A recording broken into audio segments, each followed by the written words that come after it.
திருப்பரங்குன்றத்தில ஒரு பாட்டு படிக்கணும் சண்முகா,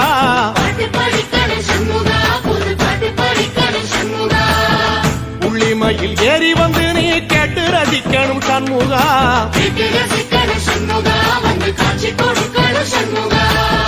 திருப்பரங்குன்றத்தில ஒரு பாட்டு படிக்கணும் சண்முகா,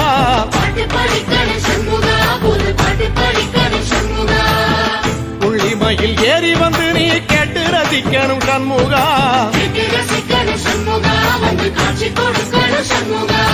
பூபாடமும் பாடுவேன் ஒரு ஆலோலமும் பாடுவேன், அந்த சக்தியும் பாடுவேன்.